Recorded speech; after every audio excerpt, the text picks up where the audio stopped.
사회적인 파장도 컸었고요. 네네. 그리고 검찰 쪽에서도 이제 신중하게 또 여러 차례 조사하겠다라고 해서 진행이 됐음에도 불구하고 결과 자체는 그런 것에 비춰보면 굉장히 좀 초라한 것 아닌가. 이 수사가 좀 제대로 된 것인가 이런 의구심도 드는 상황입니다. 뭐 이런 식이면 직권남용 권리행사 방해를 형법에서 삭제함이 맞을 듯 싶다. 최근에 이제 법원에서도 이제 직권남용 무죄를 많이 해서 네. 그래서 거기에 대해서도 좀 비판적으로 보고 있는데 네. 직권의 법인을 굉장히 좁게 보는 겁니다. 네. 그렇게 보면서 이제 자신의 권한이 아니다 어떤 불법적인 영향력을 행사하는 부분은 네. 그렇기 때문에 직권을 남용했다는 게 성립하지 않는다라는 식으로 다 무죄로 빠져나가고 있거든요. 네. 이 수사 관련돼서는 수사의 어떤 지휘 라인이라는 게 분명히 있습니다. 검찰 내부에는. 지휘 라인에 의해서 여러 가지 지시가 내려가기도 하고 컨트롤도 됩니다. 네. 그런데 이제 그 과정에서 외압을 받았다는 것이기 때문에 예.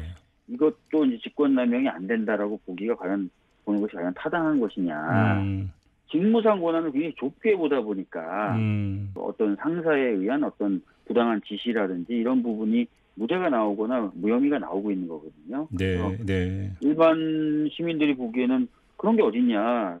상관이 어떤 명령을 받아서 일을 하게 되는 시스템과 체계상에서 뭔가 업무와 관련된 전화가 오거나 무슨 얘기가 온다거나 하면은 거기에 영향을 받을 수밖에 없는 상황인데 네. 그런 경우를 다 이렇게 좀 너무 좁게 봐서 빼주면 사실상 직권남용이라는 게 거의 성립하지 않게 되는 거 아니냐. 네. 안미영 검사가 수사 외압을 행사했다고 지목했던 김우영 검사장인데 피의자로 입건조차 되지 않았다면서요. 그 부분이 의심이 되는 거죠. 그러니까 법리적인 판단 말고 예.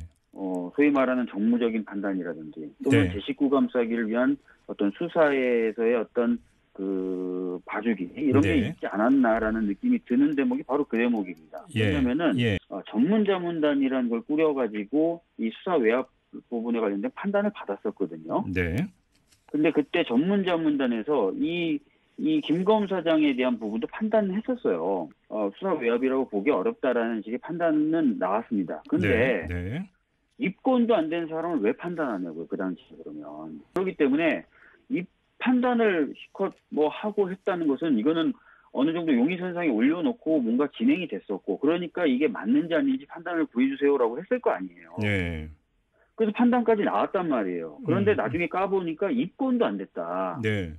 이거는 제가 보기에 좀 이해가 안 되는 거죠. 지금 검찰 관계자의 멘트가 네. 피고발인의 대검 관계자라고만 돼 있고 김우영 검사장 이름이 특정돼 있지 않았다라는 걸 이유로 댔거든요. 사실은 그건 말이 안 되고요. 예. 김 검사장을 대상으로 놓고 판단까지 받은 거예요. 대검 관계자라고 하면 있어서 누군지 몰랐다라는 것이 말이 안 되죠. 예, 그렇기 때문에 앞뒤가 안 맞고요. 수사 기관이라면 대검 관계자라고 하면 대검 관계자 누군지 네. 밝혀내는 게 기본이거든요. 네. 근데 기본을 그럼 우리는 안 했습니다라고 자인하는 것밖에 안 돼요. 적어도 이미 누군지는 밝혀내고 그 다음에 이제 그 사람의 행위가 적법한지 불법한지를 판단하게 되는 건데 예. 아예 누군지도 판단하지 못했어요. 저희는 보지 않았어요라고 한다는 것은 저희 수사 안 했어요라고 얘기하는 것밖에 안 된다는 거예요.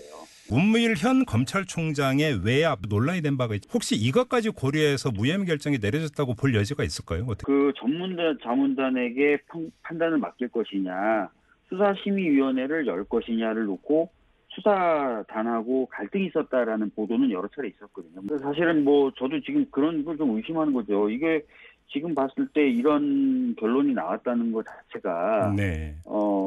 그 당시에 어떤 갈등이라든지 이런 것들과 거의 동일한 원인 네. 그런 뭐 이거 아닐까라는 생각을 하게 되는 거죠.